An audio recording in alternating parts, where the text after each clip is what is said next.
ఇప్పుడు ఒక పూడి గుడిసెలో పుట్టినవాడు ఎంబీబీఎస్ చేసే పరిస్థితి ఈరోజు రాష్ట్రంలో ఉందా?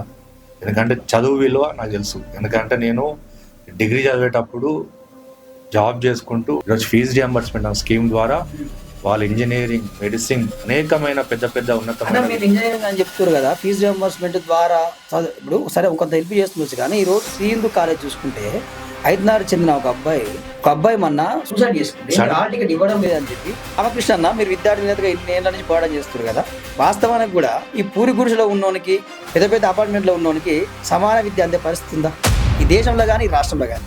అది రావాలనే కొట్లాడుతున్నాం. మాజీ మంత్రితో కనిపిస్తా ఉన్నారు. సో ఇక మాజీ మంత్రి ఎవరో కాదు, రివీల్ చేయొచ్చుగా పేరు. చెప్పండి. మాజీ మంత్రి శ్రీనివాస్ గౌడ్తో కనిపిస్తా ఉన్నారు. బీఆర్ఎస్ పార్టీలో ఉన్నారు.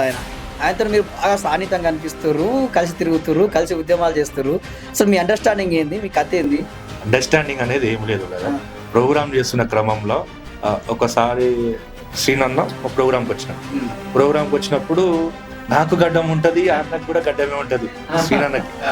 అయితే ఫోటోలు తీసినప్పుడు అందరూ మీ తమ్ముడా అని శ్రీనన్న అడిగాడు. నన్ను కూడా అరే శ్రీనన్న నువ్వు సేమ్ ఉన్నాడబ్బా, నువ్వు శ్రీనన్న టైప్ నువ్వు కూడా ఉన్నావు అని చెప్పి నన్ను అడిగాడు. శ్రీనన్న ఏం చెప్పాడు, మా తమ్ముడే బాయ్ అని శ్రీనన్న అన్నాడు. నేను కూడా మా అన్ననే బాయ్ అని చెప్పి అట్లా గడ్డం మా ఇద్దరికి కలిపి అనుకోవచ్చు. కలర్ కూడా మ్యాచ్ మీ ఇద్దరికి. చామచా కలర్లు ఉంటారు. సో గలము గడ్డము, సో అన్న తమ్ములా ఉన్నారు.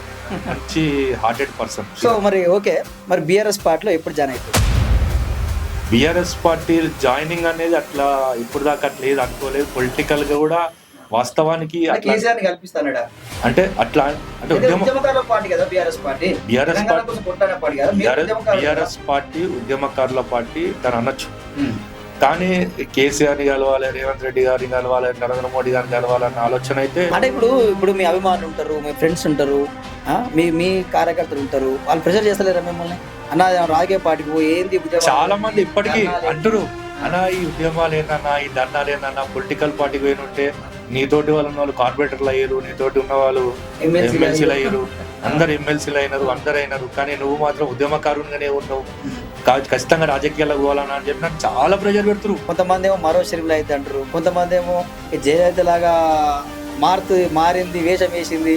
సో ఆమె అట్లా నేను కూడా ఈ తెలంగాణ సీఎం అయితే అంటుంది. సో మీరు ఆమె రాజకీయ ప్రస్థానం ఎట్లా చూస్తారు? రేపు ఆమెకు ఛాన్స్ ఉందా తెలంగాణలో? అంటే జయలలితని ఆదర్శంగా తీసుకున్నట్టుంది ఆమె. ఇంకొకటి సీఎం అయితే అని మాత్రం ప్రతి చోట అంట వాళ్ళ కార్యకర్తలు కావచ్చు, లేకపోతే అక్కడక్కడ అంటున్నమాట వాస్తవం. అయితే ఇక్కడ ఆమెకు అడ్వాంటేజ్ ఏంటంటే మహిళ సింగిల్ గా ఎవరు లేరు ఇక్కడ తెలంగాణ రాష్ట్రంలో పోరాటం చేసుకుంటారు.